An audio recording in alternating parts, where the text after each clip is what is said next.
हरे कृष्णा। आप सभी का दिन शुभ और मंगलमय हो। आप सभी को कार्तिक मास की हार्दिक शुभकामनाएं। आज सुनिए कार्तिक मास महात्म्य में आगे का अध्याय 9। आज के अध्याय की शुरुआत हम भगवान श्री हरि विष्णु जी की एक सच्ची कथा के साथ करते हैं। तो चलिए कथा का रसपान करते हैं। एक गांव में एक निर्धन जुलाहा दंपत्ति रहा करता था। जुलाहे का नाम था सुंदर और उसकी पत्नी का नाम था लीला।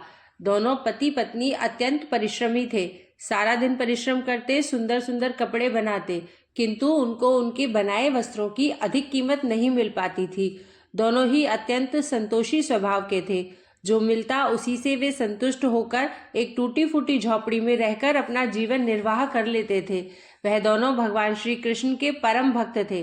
दिन भर के परिश्रम के बाद जो भी समय मिलता उसे दोनों भगवान के भजन कीर्तन में व्यतीत करते। सुंदर के पास एक तानपुरा और एक खड़ताल थी। जब दोनों मिलकर भजन गाते तो सुंदर तानपुरा बजाता और लीला खड़ताल। फिर तो दोनों भगवान के भजन में ऐसा खो जाते कि उनको अपनी सुध-बुध भी नहीं रहती, ना ही उन्हें अपनी भूख प्यास की चिंता रहती। यूं तो दोनों संतोषी स्वभाव के थे। अपनी दीनहीन अवस्था के लिए उन्होंने कभी भगवान को भी कोई उलाहना नहीं दिया और अपने इसी जीवन में प्रसन्न थे।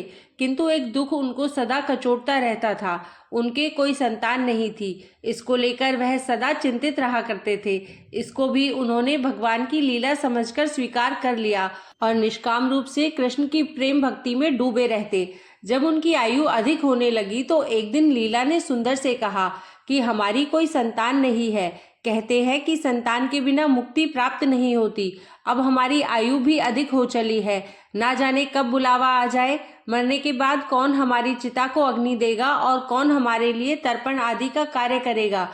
कैसे हमारी मुक्ति होगी। सुंदर बोला, तू क्यों चिंता करती है, ठाकुर जी है ना, वही सब देखेंगे। सुंदर ने यह बात कह तो दी, किंतु वह भी चिंता में डूब गया।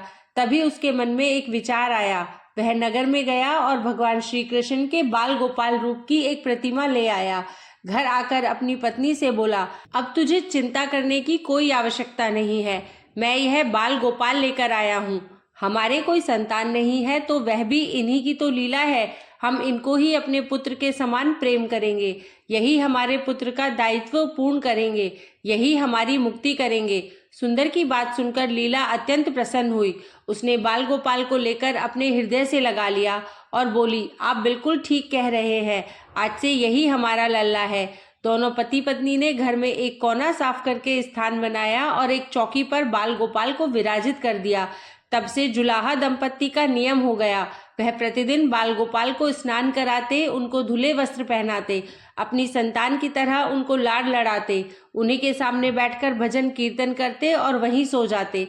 जुलाहा अपने हाथ से बाल गोपाल के लिए सुंदर वस्त्र बनाता और उनको पहनाता।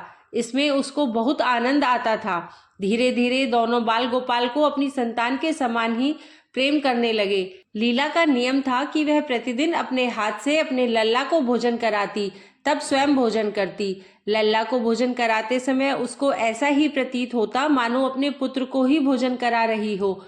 उन दोनों के निश्चल प्रेम को देखकर करुणानिधान भगवान अत्यंत प्रसन्न हुए और उन्होंने अदृश्य रूप में आकर स्वयं भोजन करना आरंभ कर दिया।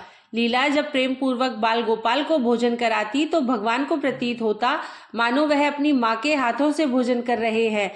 उनको लीला के हाथ से प्रेम पूर्वक मिलने वाले हर कौर में माँ का प्रेम प्राप्त होता था। लीलाधारी भगवान श्री कृष्ण स्वयं माँ की उस प्रेम लीला के वशीभूत हो गए। किंतु लीला कभी जान ही नहीं पाई कि स्वयं बाल गोपाल उसके हाथ से भोजन करते हैं।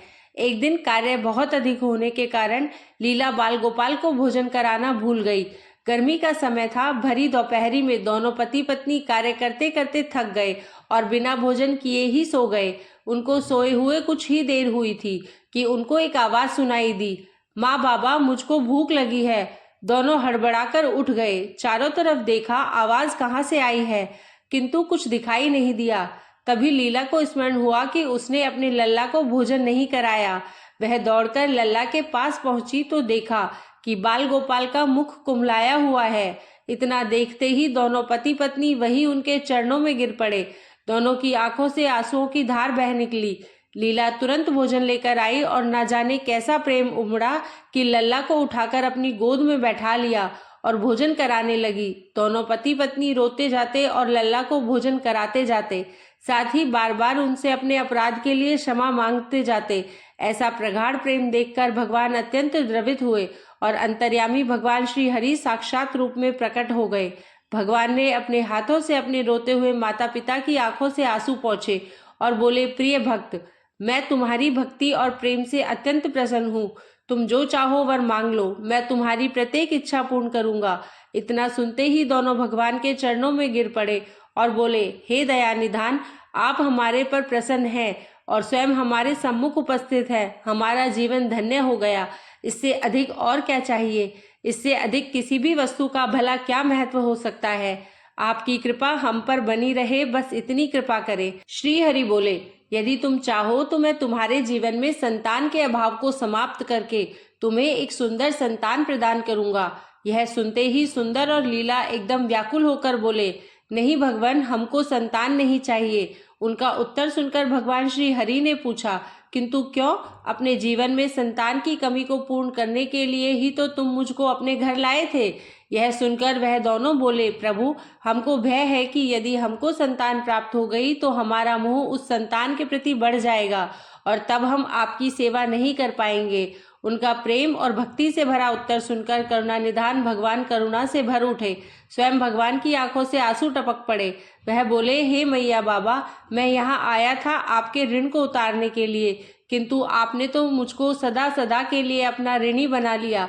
मैं आपके प्रेम का यह ऋण कभी नहीं उतार पाऊंगा। मैं सदा सदा तुम दोनों का ऋणी रहूंगा। मैं तुम्हारे प्रेम से अत्यंत प्रसन्न हूँ। तुमने अपने निर्मल प्रेम से मुझको भी अपने बंधन में बांध लिया है। मैं तुमको वचन देता हूँ कि आज से मैं तुम्हारे पुत्र के रूप में तुम्हारे समस्त कार्य पूर्ण करूंगा। तुमको कभी संतान का अभाव नहीं होने दूंगा। ऐसा कहकर भक्त वत्सल भगवान बाल गोपाल की प्रतिमा में विलीन हो गए। उस दिन से सुंदर और लीला का जीवन बिल्कुल ही बदल गया।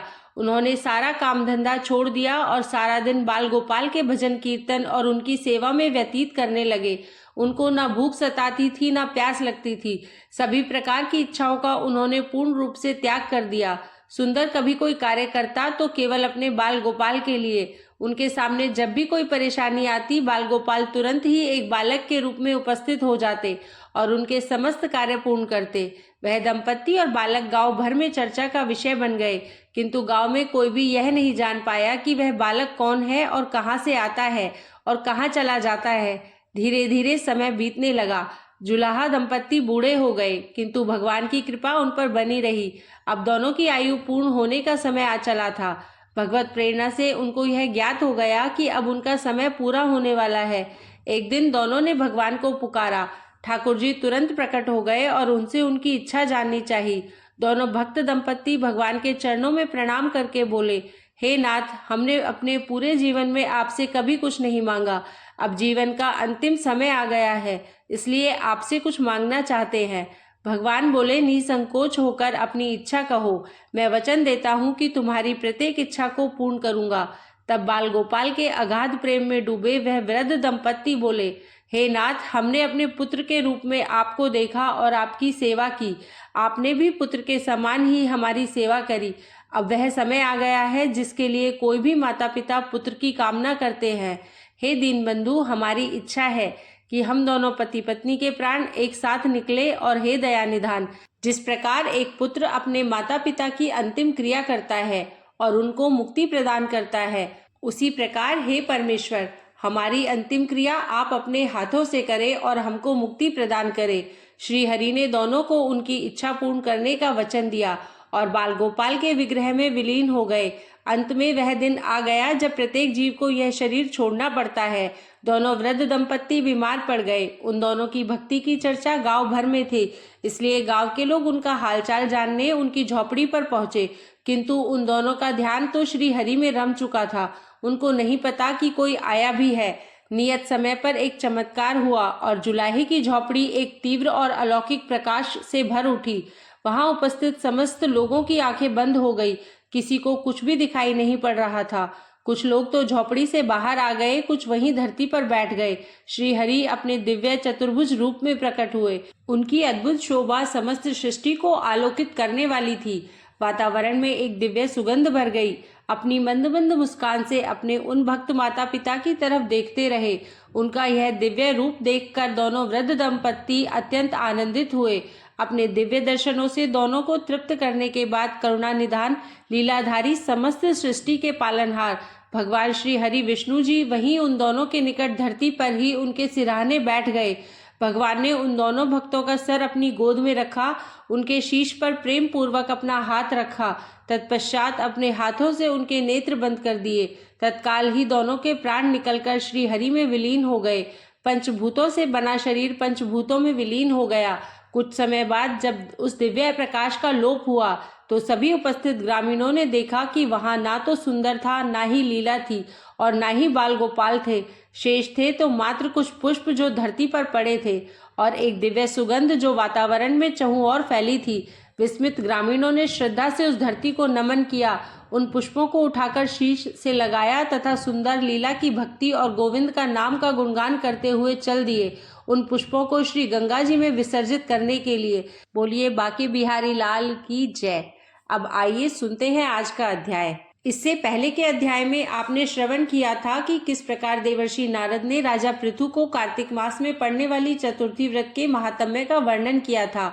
एक दिन देवर्षि नारद जी ने श्री वेदव्यास जी से पूछा, हे व्यास जी, ब्रह्मचारी, गृहस्थ, वानप्रस्थी और सन्यासी, इन चारों आश्रमों में गृहस्थाश्रम को ही क्यों सर्वश्रेष्ठ माना गया है? इस बारे में जानने की मेरी प्रबल इच्छा है। तब व्यास जी ने कहा, हे नारद, जैसी समस्त नदियां समुद्र में जाकर आश्रय पाती है और सभी जीव माता का आश्रय पाकर जीवित रहते हैं, उसी प्रकार भिक्षुक, ब्रह्मचारी, सन्यासी, विद्यार्थी, गुरु पूजक तथा यात्री, ये 6 जीविका रहित होने पर भी गृहस्थों का ही आश्रय पाते हैं। व्यास जी ने कहा, हे देवर्षि नारद, ध्यान से सुनो। इस संबंध में मैं तुम्हें एक पुरातन इतिहास सुनाता हूँ। प्राचीन काल में उत्तानपाद राजा का उत्तम नाम का पुत्र अत्यंत बलवान तथा मदिरा पीने वाला था। राजा रानी दोनों स्नेह पूर्वक रहते थे। एक दिन राजा ने वैश्या का नृत्य देखते हुए मदिरा पान किया, साथ ही अपनी स्त्री से भी मदिरा पीने का आग्रह किया, परंतु रानी ने उसका कहना नहीं माना। तब राजा ने क्रोधित होकर अपने सेवकों को निर्जन वन में रानी को छोड़ आने की आज्ञा दी। अनुचरों ने राजा की आज्ञा का पालन किया। इसके पश्चात राजा ने दूसरा विवाह नहीं किया। रानी के वियोग को सहन करते हुए राजा प्रजा का पुत्र के समान पालन करने लगा। एक दिन एक ब्राह्मण ने राजा उत्तानपाद के समीप आकर निवेदन किया, हे राजन, मेरी स्त्री का किसी ने अपहरण कर लिया है। इस कारण मैं अत्यंत दुखी हूँ। आप मेरी पत्नी को तलाश करवाकर मुझे वापस दिलाने की व्यवस्था करें। राजा ने कहा, हे महाराज, मुझे नहीं मालूम कि आपकी स्त्री को कौन, किधर और कहाँ ले गया है। इस स्थिति में उसे ढूंढकर कहाँ से ला सकता हूँ? यह सुनकर ब्राह्मण बोला, राजन, छठा भाग कर के रूप में प्राप्त करने के कारण आप प्रजा के रक्षक हैं। मेरी स्त्री अपने घर में सो रही थी, वहां से उसे कोई हर कर ले गया है। अतएव आपका कर्तव्य है कि आप उसे कहीं से भी ढूंढ कर लाएं। राजा ने कहा, हे विप्र, मैंने आपकी स्त्री को कभी नहीं देखा है और ना ही मैं यह जानता हूँ कि वह कैसे रंग, रूप व स्वभाव वाली है, तब मैं उसे कैसे खोज सकता हूँ? यह सुनकर ब्राह्मण बोला, यद्यपि वह कर्कश स्वभाव की, कठोर वचन बोलने वाली, काले रंग की और कुरूपा है, तथापि मैं उसकी निंदा नहीं करता, क्योंकि वह मेरी पत्नी अर्थात अर्धांगिनी है।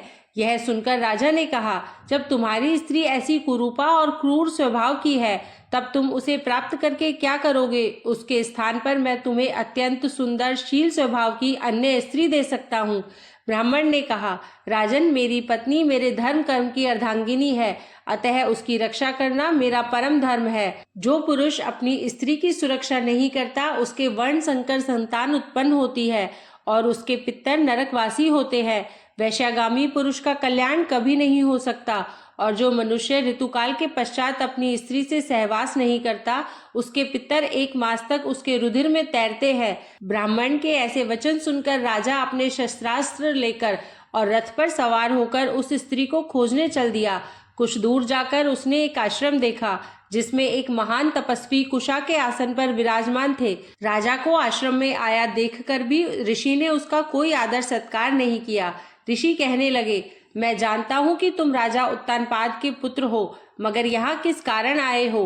राजा ने कहा, हे मुने, एक ब्राह्मण के घर से कोई उसकी स्त्री को हर कर ले गया है।